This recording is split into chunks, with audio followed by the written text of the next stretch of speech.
Genesis chapter 32.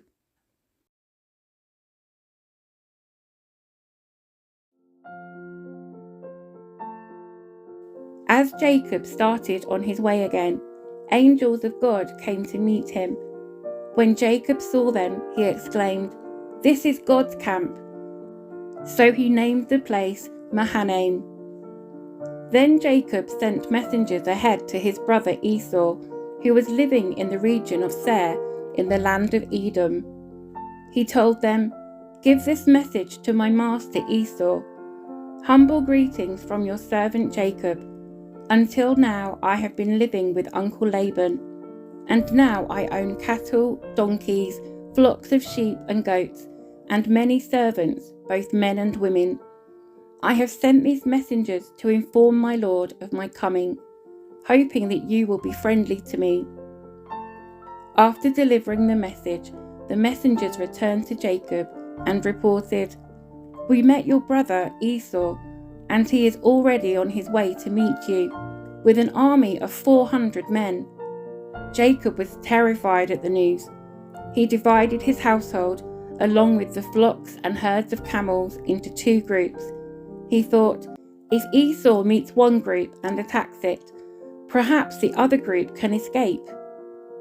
Then Jacob prayed, "O God of my grandfather Abraham, and God of my father Isaac, O Lord, you told me, return to your own land and to your relatives, and you promised me, I will treat you kindly. I am not worthy of all the unfailing love and faithfulness you have shown to me, your servant. When I left home and crossed the Jordan River, I owned nothing except a walking stick. Now my household fills 2 large camps.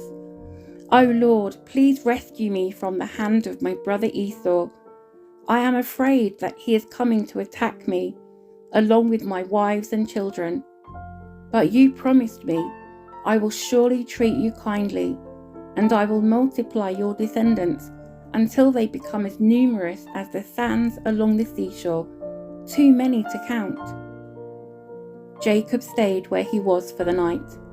Then he selected these gifts from his possessions to present to his brother Esau: 200 female goats, 20 male goats, 200 ewes, 20 rams, 30 female camels with their young, 40 cows, 10 bulls, 20 female donkeys, and 10 male donkeys.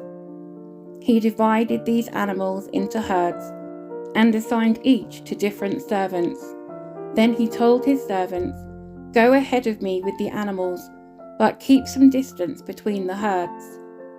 He gave these instructions to the men leading the first group: "When my brother Esau meets you, he will ask, 'Whose servants are you? Where are you going? Who owns these animals?' You must reply, 'They belong to your servant Jacob, but they are a gift for his master Esau. Look, he is coming right behind us.'" Jacob gave the same instructions to the second and third herdsmen, and to all who followed behind the herds. "You must say the same thing to Esau when you meet him, and be sure to say, 'Look, your servant Jacob is right behind us.'"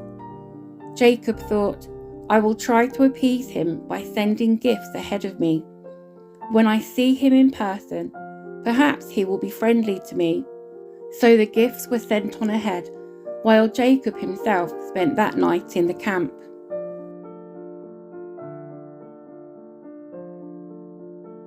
During the night, Jacob got up and took his 2 wives, his 2 servant wives, and his 11 sons, and crossed the Jabbok River with them.